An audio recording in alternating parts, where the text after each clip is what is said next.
it's sexually transmitted, right?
It's a full day.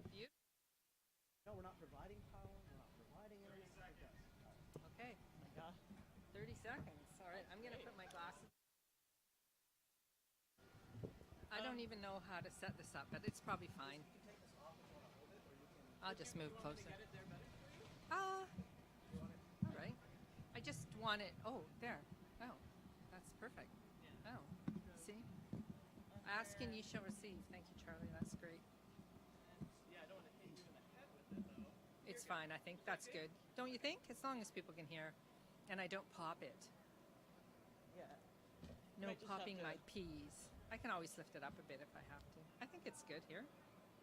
Yeah, then we can see your Yeah. lips move. Yeah. What if I could do it without moving my lips? Oh my gosh! I can't, but I Be always your wanted own to be able to ventrilo- do that. Yes. Become Through my your voice. own ventriloquist dummy. Yeah. So, I tried as a child, but That's my. Hi, mom. Hi, mom. Hey, hey. Wait, look at me. I'm in WOTS. Mom, over here. Look at me. Okay. It's my mom, everybody. Yes.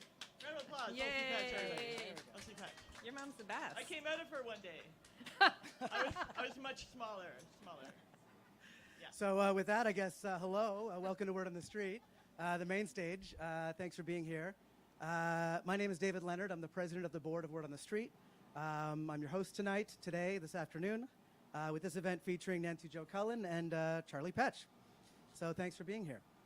Also, thanks to everyone watching online. It's great to have you with us as well. Thanks especially to our accessibility sponsor, Woolsack and Wynn, who just had a big anniversary this week, which is exciting. They're helping us make this event more accessible and helping us make all of our programming more accessible as the years go by. It's also important to acknowledge the land that we're on right now. This land was signed to Treaty 13 in 1805. There was a settlement in 2010, which they say is the final settlement, but we'll see.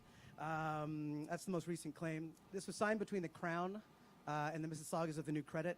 But what came before that was another law, which was the Dish with One Spoon Wampum Belt Covenant. And, you know, I think there's a long history in this country of treaties overwriting existing laws and existing agreements, and that's what this one did.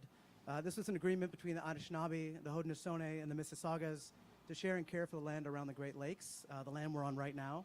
The agreement, you know what it did is it put everyone in relation with each other and with all living things. So every rock, every tree, every person, everyone on this land is in relation.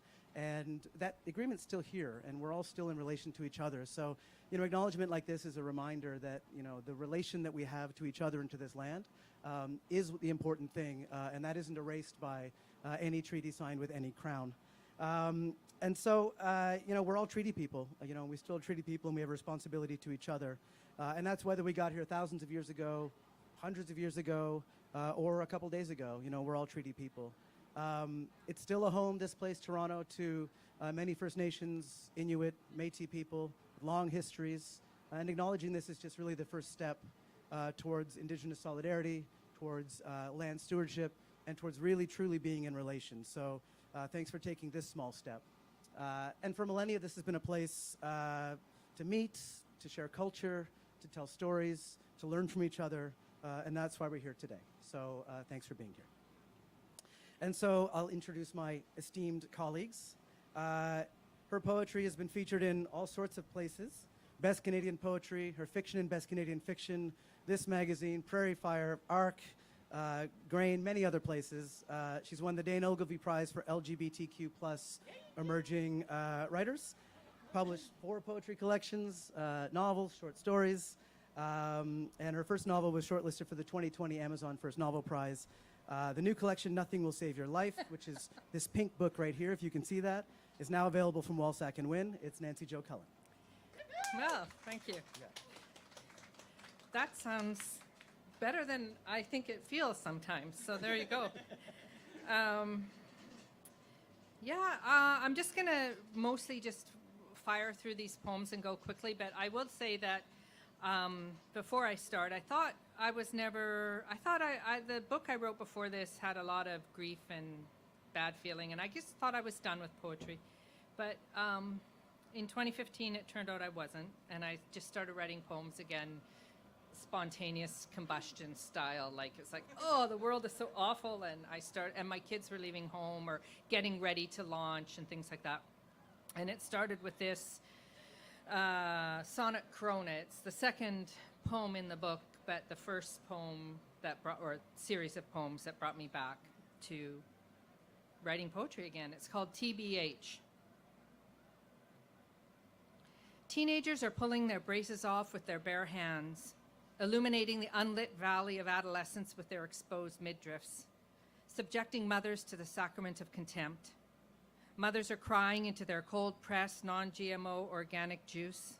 The mothers of the mothers have had too much sun. Fragile little snowbirds. Their bones are disintegrating. Such extremely low thresholds for enduring discomfort. They just can't. Nobody asked to be born, not to mention all the plastic accumulating in the landfill. When they said crisis response planning, they meant anti-wrinkle cream. Accustom yourself to plaintive disregard. Nobody asked to be a YouTube instructional video gone wrong, not to mention all that human trash accumulating in the belly of the whale. Not to mention all that human trash accumulating in the belly of the whale, nor the invisible doctrine of the invisible hand and its invisible backers, nor the offshore holdings of the father and the son and sons, currently in a lost position for tax purposes. Devastating, that feeling we failed ourselves in the land of opportunity, the uncertain, sickly appetite to please. Think of something meaningful to say to the kids. TBH, freedom for the pike is death for the minnows. The body keeps the score, our long history of anxiety in the province of ongoing extirpation. Still, there is the miracle of the softening mud and dog shit, flagrant uproar of the hermit thrush, the white-throated sparrow, the brown creeper, the earth turning again toward warm days. The wonder of the body, TBH, is its capacity for punishment. The wonder of the body, TBH, is its capacity for punishment. We told our daughters, do not walk through that park. We said, you are a public space and it will not soon end. You're open for business 24/7, sweetheart. The age-old Madonna, she has no respect for herself divide. The need to think critically about a safe space. Say yes to the dress, say no. Say sorry, say my fault, say please. Anyway, what she can or can't eat is practically all she will think about. A nuanced dance of tactics and selection, and the Instagram effect, now that nature isn't natural. Confession of our faults is the next thing to innocence. Follow the thought of envy. The rich live longer everywhere. The rich live longer everywhere. The rich think about think pieces. By think piece, they mean hip and knee replacement surgery. By hip and knee replacement surgery, they mean inheritance. By inheritance, they mean embrace sincerity. By embrace sincerity, they mean deposit the proceeds of social conditioning. They mean to say efficiency algorithms are their jam. They mean welcome to the so-called sharing economy. We push the walk button. We push the walk button again. We push the walk button again. We are on fire at the intersection. Our bones are consumed in the noise, the weather. Some girls imagine they feel worse than they do. They get into a dither just by thinking too much about themselves. They get into a dither just by thinking too much about themselves. Their informational appliances are always at their fingertips. Their fingertips are always on the receiving end of the global supply chain, always on the receiving end of standout online dating profile photos, always on the receiving end of palatable versions of demographically segmented market variables, always on the receiving end of the body in trouble, brought on by an insufficiency of imagination and upcycled dresses, brought on by the absence of absence and by the plastic particulate of a bifurcated heart. Your continued participation serves as express consent. Bring your noise-canceling headphones. The Lord helps those who help themselves.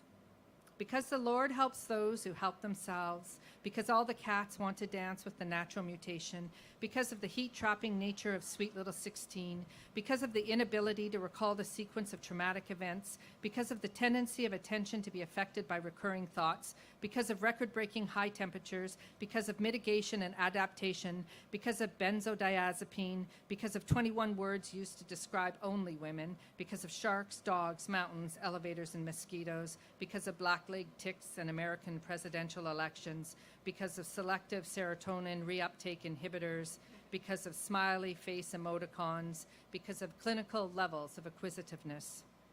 Because of clinical levels of acquisitiveness and all the angels and saints in their spiritual gangster t-shirts, all the latest patrons of leisure, style, and taste, all the latest patrons of teenaged girls, angular and hungry, feeling their supreme moment of destiny, teenage girls waiting to spring into time, and by time they mean take their husbands' names, and by all the angels and saints they mean reality TV stars. They mean they have no sense of their overdetermined circumstances. This poem is bitter.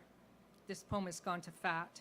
This poem is crushing the dreams of teenaged girls. It tells them they are still unloved. But those girls are laughing, and this poem is an old bitch, and teenagers are pulling off their braces with their bare hands. That's Donald Trump's fault, that poem. Everybody's like, he won't win, and I come from Alberta, and I'm like, he's gonna win. That dude's gonna win. This poem's called Non Sequitur. I'm studying unease with the natural world, western black-leg tick, rocky mountain wood tick, deer tick, all shifty little nightmares.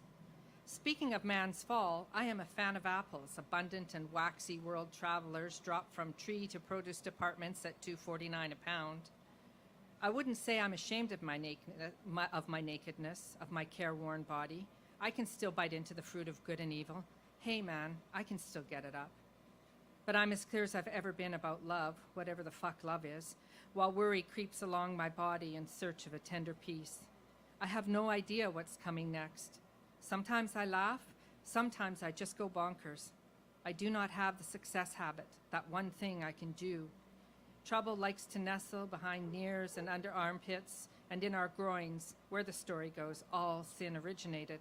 Oh, wicked boxes of delight. FYI, vanilla is a difficult food, fruit of the hand-pollinated hermaphroditic orchid. But surely, shouldn't we all reach into our beloveds just so? I don't want your father's forgiveness. I have the gift of her pocket knife. I want her and our bodies rolling away from one another in the summer heat.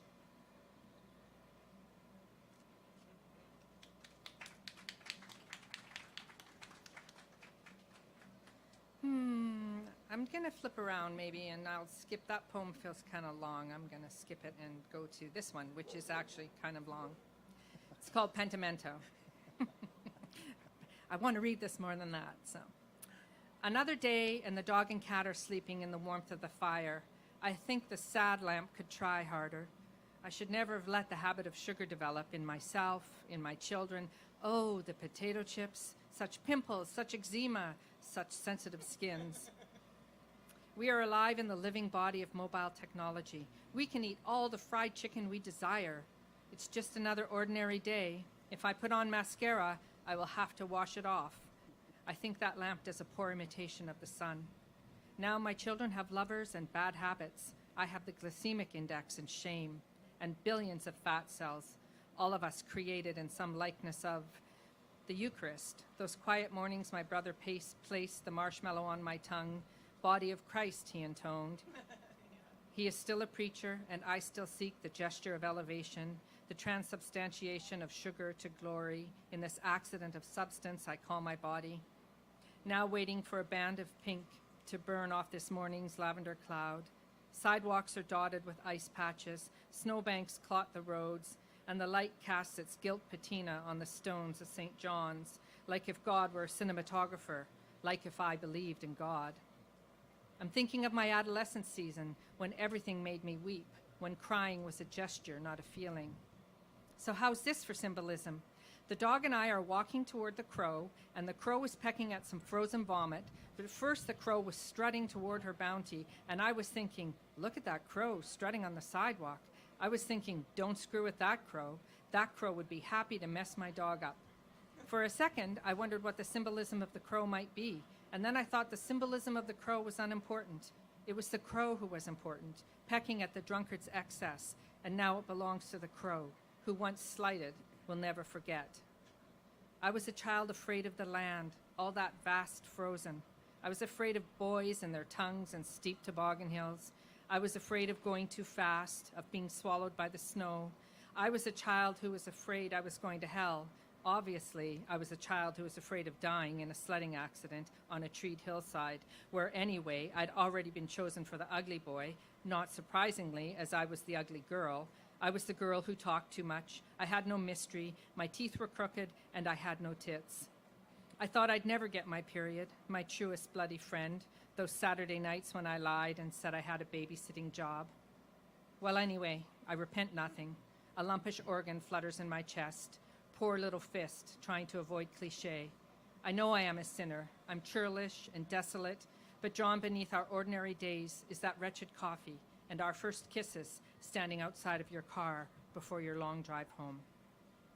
I'm just going to read two more.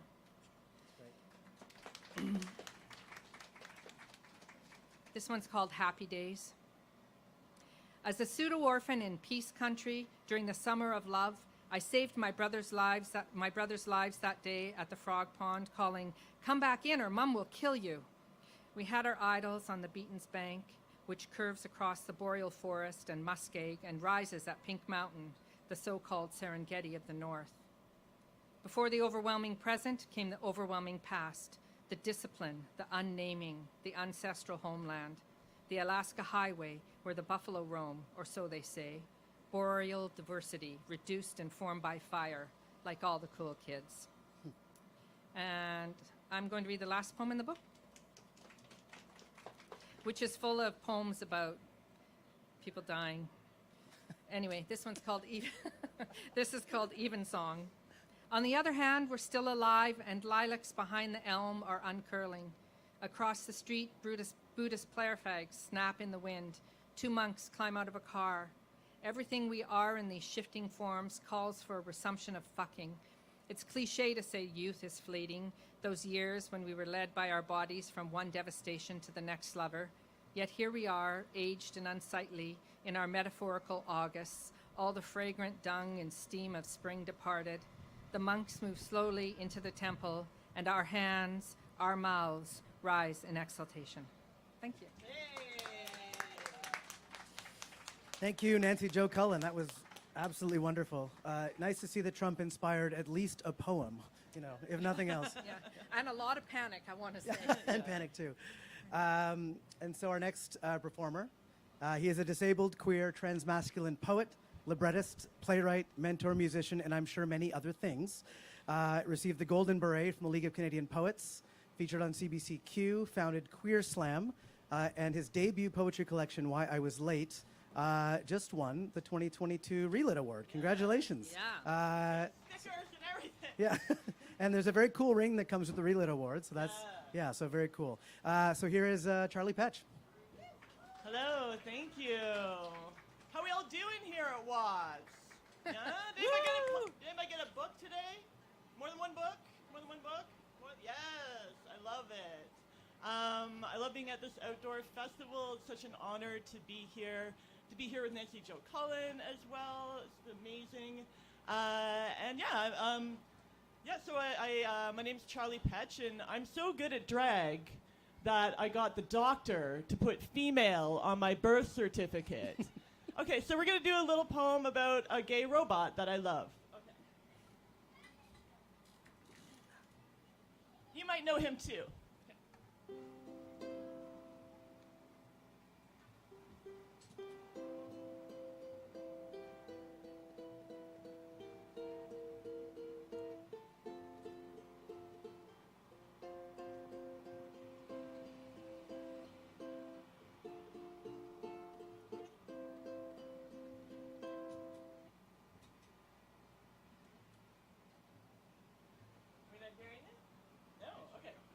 That was just a test run. Thank you so much. Thank you. Okay.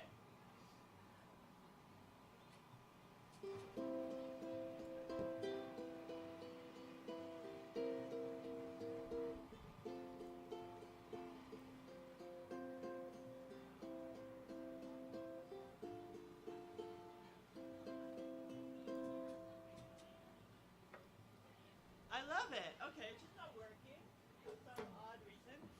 But I love it. Okay. Okay, that's working now. Okay.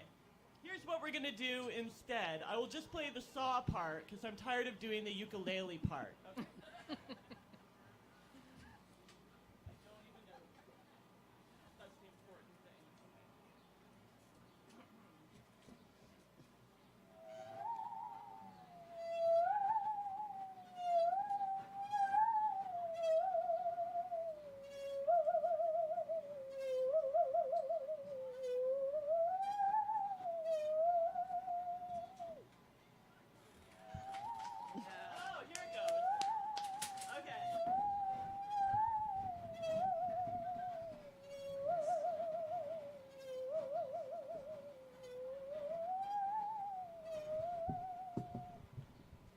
Dear C-3PO, I always thought that you were gay. I imagined that there was a little glorious hole somewhere in R2-D2, and that when you made love, he made those happy robot sounds.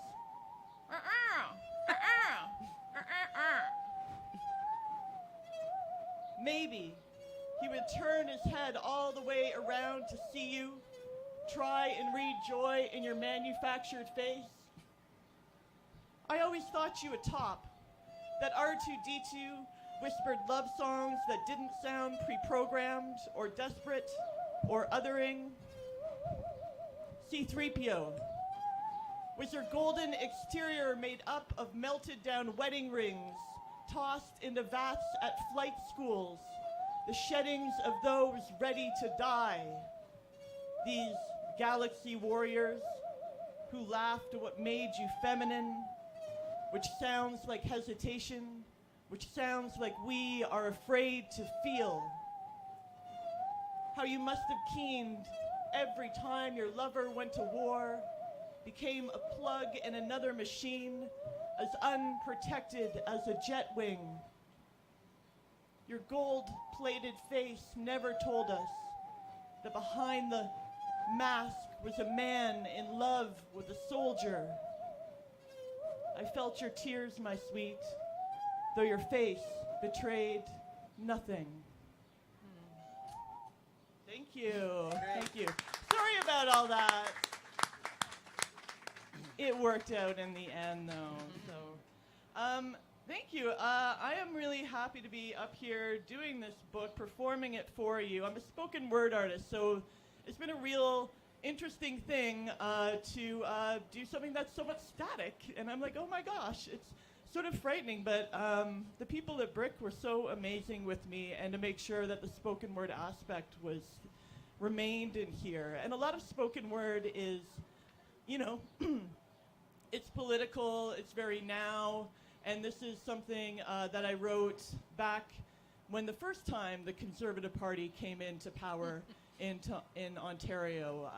And today as a trans person, I am even more afraid to have them reinforced with their power.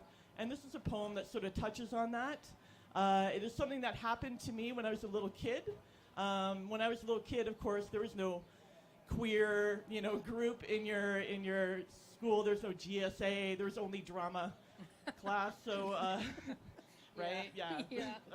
That's why all older gay men know musicals. Because that was, okay, so here we go. And so, of course, I don't have what kids have today, which is access to their gender. And it would have been amazing had I known. So here we go. It's called Why Did the Trans Kid Cross the Road? In 2019, Ontario's newly elected provincial Conservative government scheduled a debate about the existence of trans and non-binary people. And they gave out a hotline number to report teachers talking about gender identity or respecting pronouns in the classroom. Our former Liberal government had made it essential for schools to welcome trans and non-binary identities. 1. I am 6 years old. My identity has no words. The crossing guard asked me if I'm a boy or a girl. My mouth is a goldfish. I start to cry. He asks again, and because he sounds mean, I say, girl? I don't know what to do with the feeling that this is a lie, and I almost throw up from the rush. 2. I imagine this incident as a recent one, occurring under our former, more inclusive government. When the crossing guard asks me if I'm a boy or a girl, I tell him, I'm transmasculine. I tell him my pronouns and that my name is Charlie. Maybe he's still mean, but now he can't say anything. 3. I imagine I am that kid today. This morning, our new government has instructed schools that trans and non-binary identities aren't real. I approached the crossing guard. Yesterday, I told him my name and pronouns. Today, he is holding them as a handful of blades. He asked me, are you a boy or a girl? And I know it's mean. He grips the pronouns.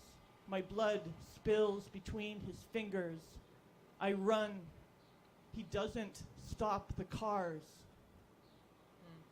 Thank you. Thank you. I couldn't stop thinking about kids who've already been out and to come back into that the next day, what that was for all these young trans youth and non-binary and two-spirit youth. Finally, I would like to end on a poem about, spoken word. When I was a kid, I would never have thought that I'd be a spoken word artist because I had a very pronounced lisp that sounded a lot like this. And so, I kind of got, because I was so cool, I got beat up a lot for my lisp. So when I saw this person for the first time on a microphone, and people were afraid of him, and he was confident, and I was that's amazing. He became my first lisping hero. So this is a poem for Mike Tyson, and it's also a poem about redemption, of coming back from the bottom, which Mike has shown us he does well. Maybe not all the time, but, it is hard. My first lisping hero. We called you champ, Mike Tyson. When you and I opened up our mouths, they turn into bullseyes, and we stay silent in our defense because words can be landmines to step into. The first time I saw you, unapologetic, unabashed on the mic, you became my first lisping hero. I imagined us in my playground, bullies fleeing our earthquake footsteps. I tried to duck and dance around them like a butterfly Ali, but you were no one's punching bag. You launched iron fists back to the tune of 38 arrests before you hit age 13. The boxing world plucked you from reform school. Maybe you felt saved. I know how education can seem like the enemy, and for a boy targeted for his high-pitched, lispy voice, you probably felt relieved that the teacher would never call on you again. Your lisp never got better. Your voice never dropped. You put up your dukes. Mike Tyson, when you give up on language, your dreams can narrow. Before your mom died, she gave you to your boxing coach, Gus D'Amato, who polished you up like a Customato, but he never could install any brakes. There were no bells in the bedrooms you strode into, no towels to be thrown in front of your thundering ways, raised to be a wild animal. You look calmest, wrestling with your Bengal tiger. Even your friends said you belonged in a cage. But Mike, you're as used to betrayal as getting punched in the gut. I mean, the secret to the man who could have protected you left when you were just 2 years old. There are no S sounds in dad. You could have said it every day without fear of retribution, and now you shout it in a barrel chest. It bounces back with the blank stares of men who love you for your fists and the bags of money they bring. Maybe what you needed was a male embrace, not to be cut short by a bell.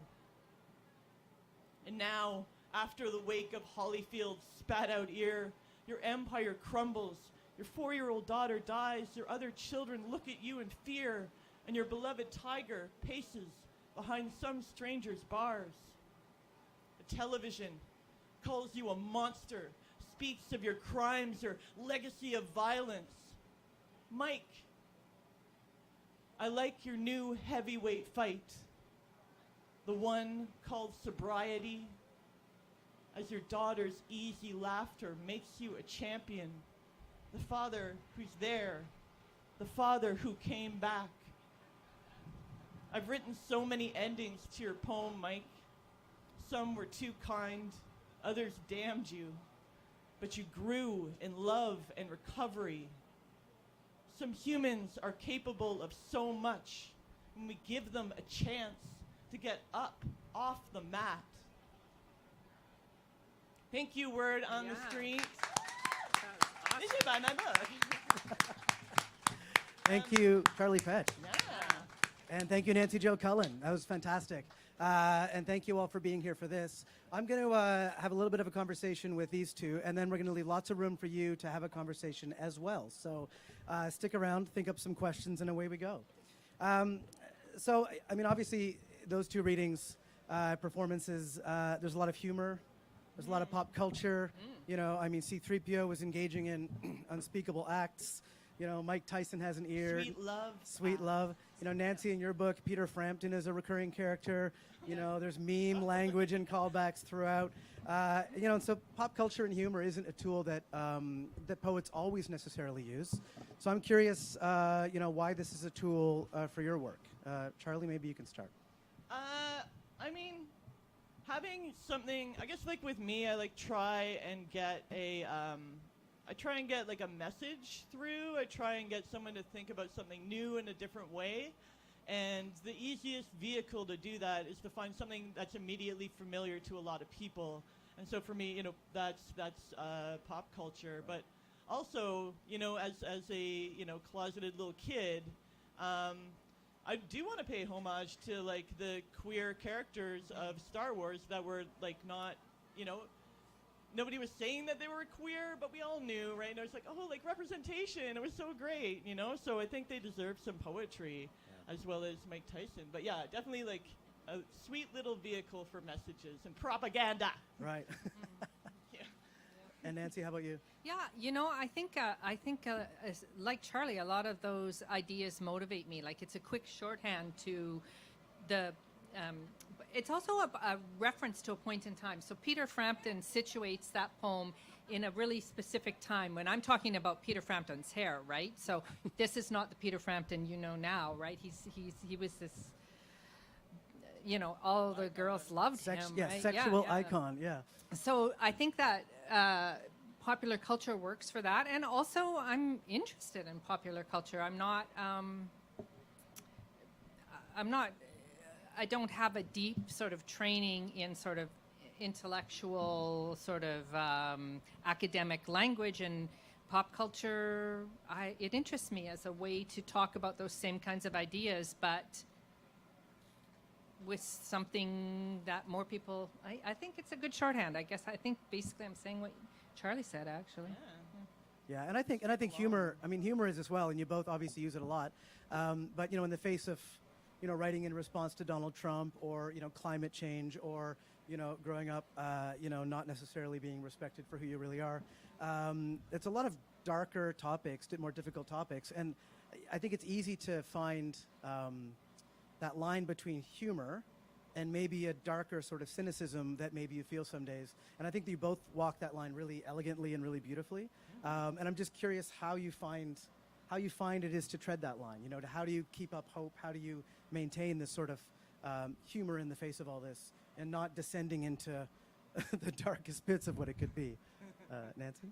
Well, I mean, humor is how I don't. I mean, sometimes I do descend, but my mechanism. I come from a family that we're large, and we,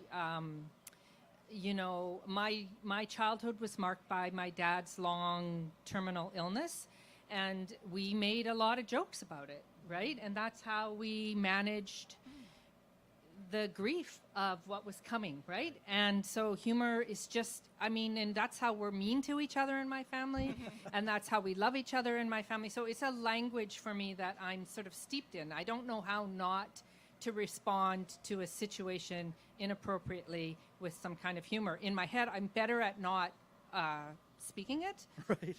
But I do, it moves through my head most times. It's a way to protect myself, I think. It's a protective thing. Yeah, same. I mean, there's a great quote by Kurt Vonnegut that's laughter is an almost physiological response to fear. And I think that really governs how I process things. Because if you can laugh at it, then you take the power out of it in a way as well. And I feel like it's a total, it's a coping mechanism. And honestly, if you're a kid who gets bullied, if you're funny, that's gonna save you. So you just lean right into that. And it works for me, and I'm just sort of keep it up. So y'all don't beat me up after. I'll just try and make you laugh. Please don't beat me up. Yeah, if you want to beat up Charlie Petch, the signing table is right over here. The signing table. Watch, I have all these rings on. I just want to say. And do you find, with this, do you find your brain is cycling through all the things you can't say, and then you say the thing that you're allowed to say? When you're coping with these things, the humor? Fingers crossed. Right. Yeah. Right. Not always, but I try and put a filter in. The filter, is it there? It's while I'm on the stage and there's that, and there's children walking by, yes. Right, there's a filter. Yeah, I don't know. Age helps, I think, right? I think I used to just do anything to be funny, and now it's okay. I can just be quiet sometimes too, right? I can shut up sometimes. Yeah. Well, that's actually an interesting thing, and I encourage everyone to read both of these books. They're both fantastic. I couldn't help but notice that in both books, the protagonists in your books, who I presume in some cases may share some qualities with you, there's a lot of self-actualization in these books. It's a lot of kind of understanding who you are, maybe in the face of other people's expectations of who you are. And I think there's a lot of defiance in these books, defying norms, defying structures, defying the patriarchy, defying the bullies, defying Donald Trump, all these sorts of things. And I couldn't help but feel there's a real heroism in these poems. And it's not always, these are not perfect people by any stretch, no offense. And they're not people who necessarily even love everything about themselves, but there's a heroism in this kind of defiance that these poems are showing. And I guess I want to talk a bit about that, that defiance. How do you use that to kind of confront the status quo? How do these poems, help you do that? And where does that defiance come from?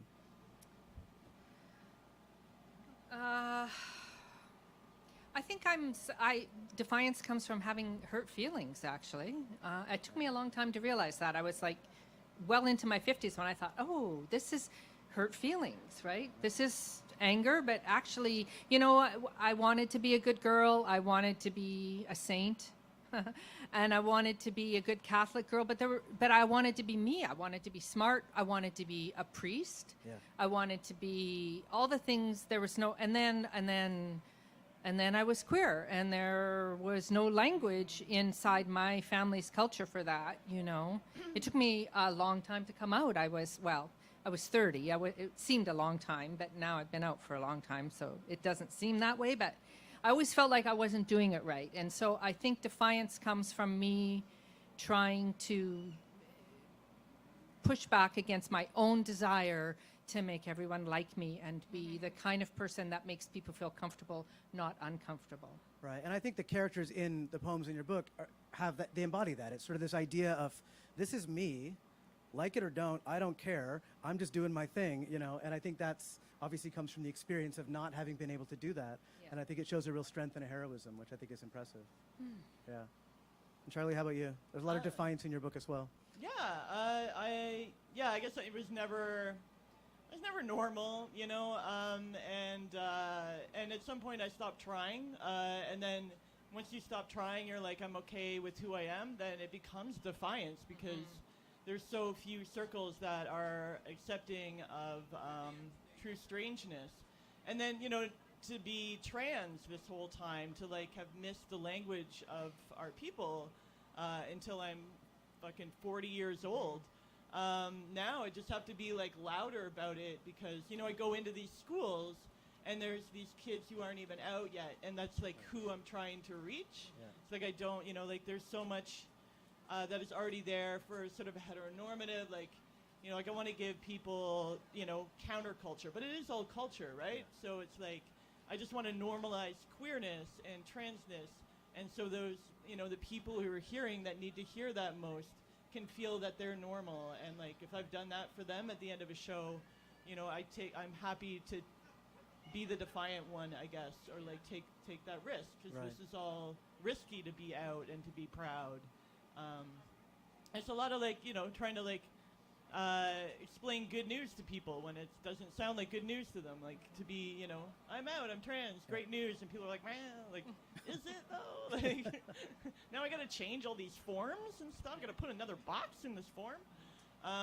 So yeah, it's to be trans is to whether you like it or not, to live defiantly. Yeah, and and I guess in the face of all the waves his arms in the air dramatically, all the things that happen in our world, the idea that you can just be yourself, whether you've come to it, later in life or earlier in life, whether you've come out later, earlier, whenever, it seems like that's defiance in itself, just living truth, Yeah, to come out. I can just imagine that when you're in schools, there are children that it's important. Stop wanting to die. Yeah, absolutely. That's what your presence brings. So that's great. I remember when I was going into schools after the conservative government put in, the hotline, and the teachers were all scared to talk about gender at all after going through this with all these kids. And I would show up and be super trans, because nobody's gonna call on me, I'm not a part of the TDSB. And it was actually the teachers coming up to me after. They're like, thank you for doing that. I haven't been able to say anything. I'm afraid to say something. And all of these kids are just in an abyss, and it's just, so yeah. I didn't have a good week last week, let's just say. A lot of us woke up last week feeling completely defeated. But it just means we got to be louder, Yeah, and I guess that's, something about books like these and work like these and performance like these is, this is the power of art, this is the power of culture, is to drive these wedges in against the system, right? And I feel like that's in both of your books. And, I think we've seen over the last bunch of years a sort of, whether this is to your taste or not, a sort of groundswell of queer in the mainstream, things like Drag Race and things like Queer Eye, which are crossing over from a queer space into a mainstream space. And I think everyone who's mining this territory is really, kind of pioneering in a lot of ways. Yeah. Yeah, it's great. I mean, it's wonderful to see, like, what Schitt's Creek did for so many of us. Yeah. Like, just this beautiful, queer, normalized love story where it's not tragic at all, right? Like, queerness and transness is so closely, it's, like, pulled by this, like, tragedy, and it doesn't need to be, right? Like, we're just having a great old life here, trying not to get killed, we don't need to be tragic all the fucking time. And so, I think that's, to make queerness and transness look like an untragic thing and just be like, it's beautiful. Yeah. Yeah, my mom used to say after I came out and she was, that wasn't what she wanted to hear. And she said, I remember when gay used to mean happy. And I'm like, Mom, that's what it means. It still means that, I went to a camp one year called Camp Gay Venture. And at the first meeting, they're like, just so everybody knows, like, now that I've like left my home, I'm moving into like, a cabin full of girls, and we're all gonna be queer together and gay. And they were like, yeah, it means happy, so don't think that anybody hears. I'm like, what about the archery instructor? Yeah. It's like, clearly. But yeah. Yeah, well, Yeah. And I guess it's that the power of art and culture to normalize, right? I mean, Schitt's Creek is a great example where, lots of people who maybe didn't think they were attached in any specific way to queerness or to a queer love story just had it presented to them. There's a classic scene where, David and Stevie are talking about which wine they drink. And he's like, sometimes I drink red and I sample a rosé, and it's the wine that matters, not the label. And I think that's such a key scene from that show, and I just... they did a lot for so many of us. And I think that's, obviously I think in writing, there's people who've been ahead of the game, and it's only coming now to things like broadcast media. But you think about a festival like this is a great example of people gathering together in a community around the written word. But let's be honest. I mean, I think broadcast media has a whole lot of power in our society. So having these representations in that as well is really has really been nice to see. Yeah. So I think maybe some people out there might have a question or two. So why don't we ask if we've got some questions from the audience? If not, I've got a few others, but I think let's see what the people have to say. How do we feel about that? Yes. Anyone have something for the panel? The Donahue moment. Like, The really long one, yeah. You've won the Oprah thing. So questions for Charlie or Nancy Jo or both. There we go.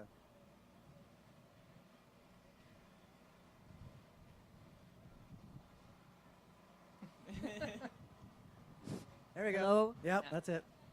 Hi. Enjoyed your talk and your poetry is great.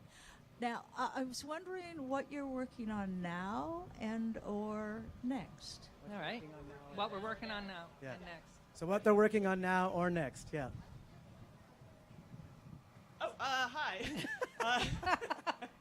Just this interpretive dance piece I always called this. I'm working on a few things. I'm working on Lemon Tree Creations, and I are doing this production called A Show for Us Guys, where I'm taking a bunch of the sort of portraits from the book, and then doing this like live stream thing with Instagram, and then it's like a live show, and then it's like every night is something a little bit different. And anyway, exploring like the hybrid stage that we're all loving right now. And then I have a couple of manuscripts that might happen. And oh yes, I have a libretto out with Opera Q, and it's Opera Q is like a new opera company in Toronto, and they are doing the stories like the whole board and everybody hired is queer or trans or non-binary. And it's really wonderful. It's called Medusa's Children, and it's a very it's very forward with like the whole anti-rape and like healing from toxic masculinity, because we're going back into ancient Greece now, and it's online all month. What is this? A month. So all Pride Month, you can find it. It's a movie. We did it as a movie, and it's called Medusa's Children. If you find me, charliepetch.com, I have my cards in my back pocket, and the links are on my website to that. So that's something that's happening right now, and yeah, always a project with me. Yeah. That sounds Very cool. brilliant. Very It's cool. so good. Yeah. Yeah, very cool. Great. Renaissance man, I love it. Yeah. Yeah. Yeah. Brilliant. I love the idea of the live streaming performance as well. That's Yeah. also brilliant. I'm working on new poems. I have a group of writers that I meet with regularly in Kingston who have saved my heart and soul. And so with them, I regularly produce work. We've been just meeting on Zoom. We all live in Kingston, but we meet on Zoom because COVID. So I've been writing poems, and I am also working on a novel. Oh. Yeah. Well. Oh. Yeah, I don't know, man. It's a stupid thing to do, but I trying it again, and I thought it was finished, and I'm redoing the whole thing. So I think I was trying to do something genre, and I'm not sure I have the real, people like to dump on genre, but it actually, to do it well, takes a kind of willingness to write and a kind of set of skills I'm not sure I have. So I'm just going back to bring my kind of thing to it because I don't think I achieved what I wanted to. So I guess it'll be genre influenced, but not genre. I would say personally I'm someone who doesn't have much time for the genre haters. Yeah. And I know a lot of people at this festival feel the same way. Yeah. So good on you for trying and good on you for recognizing, but I bet it's going to be something I great. could do it better. Yeah, there you go. Is there something else from the audience?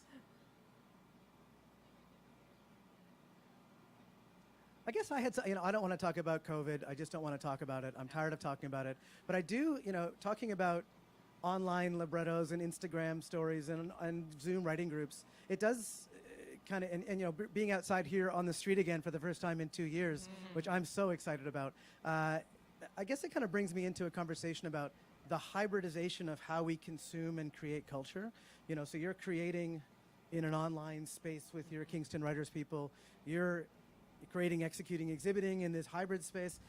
How does that change the way that you work, the way that you think about the kind of work that you're producing?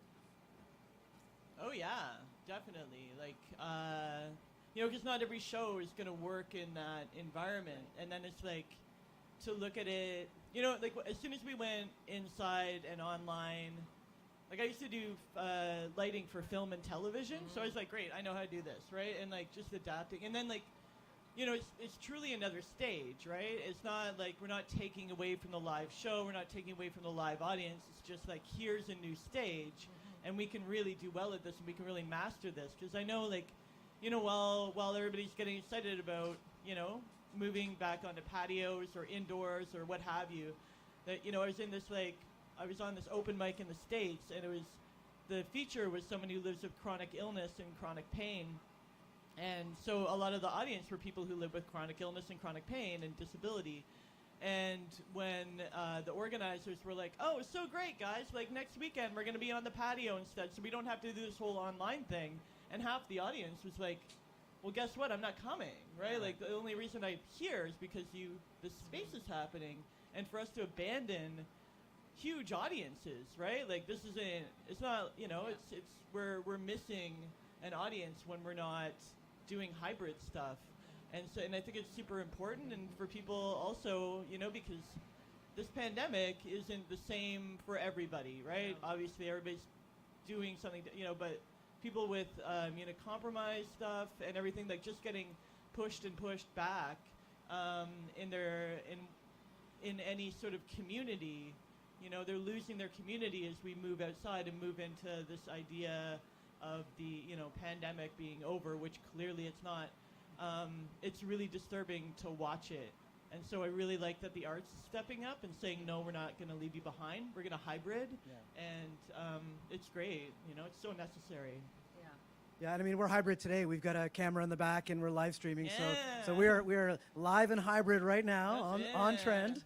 I found too, for me, I mean, I'm a big consumer of culture, book events, you name it. And the internationalism of online, right? Yeah. I feel like you can reach so many more people right now. And, especially with messages like both of yours, which are this about heroism and strength and knowing yourself. I mean, I think there is this magnifying effect of online.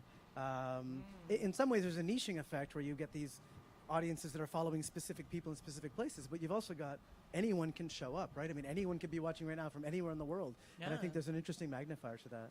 Well, and I think another thing that I noticed recently is that audiences are better at being digital, I guess, because they're typing into the chat thing and they're saying things. So first it seems like you're not talking, that you're speaking into a void, but then there's like people are going, oh, blah, blah, and they're responding instantly. And I really thought, I think that's I think that's evolved over the last couple of years. It's kind of, so it works, Yeah. If someone is typing right now, thank you. That's great. Yes. Nancy Jo, thanks you. Other questions from the audience? If not, I think we're going to wrap soon. If anybody wants to know, because usually there is that question, that is a saw that can go through wood. Okay. Oh, yes. Why don't, I mean, so we it's should. sharp, yeah. So we should ask about the performance aspect, Charlie, of your work. Oh, there's a sure. ukulele, there's a loop pedal, there's a musical saw. Obviously, you come from a slam and performance poetry background. Yeah. You've got a physical paper book right now. Yes. So can you talk a bit about the performance aspects of what you're doing? Yeah, I mean, I came from a theater background. I don't know if that's obvious, but yeah. So yeah, like I always, like when I saw spoken word, when I saw a slam happening, I was like, oh, that's like the monologue I've always wanted, right? Like you don't have to rent the thing, you don't have to like try and sync up everybody's schedules to do the play, right? It's just like the monologue, and I was like, that's what I want to do. And then having done the monologue for many years, I was like, I miss the music, right? I miss the lights. I miss doing a full show. So now I've sort of moved back into, when I think of Dear C-3PO, I don't not hear the saw and the ukulele. So like in my book, actually, there's a lot of like sort of liner notes, like this is what it's supposed to sound like. Here's the instruments that are in it. And now Brick actually did an Audible book with me. And I was like, well, I want to put all the music that I said would be there onto the Audible book. So it's like 17 tracks of music. And some of them are from my old band, the Silverhearts, which I replaced with this nice loop pedal that sometimes works. But yeah, they did a couple tracks for it. And yeah, I guess like, poetry doesn't need to exist in a vacuum ever. It's one of the most collaborative works of art you can do, and I've got a little ADD, and I need like so much like sensory information all the time that I think I just bring that into my shows and into my writing. That's awesome. Yeah, poetry doesn't need to exist in a vacuum. I think that's such a nice thing, and I think it's so true. And you can see here that's what we're doing, existing outside the vacuum. Yeah. So thank you, Nancy Jo Cullen. Thank you, Charlie Petch. Yes, thank you. Yes. I will say, buy their books. They're wonderful. So this is Nothing Will Save Your Life by Nancy Jo Cullen.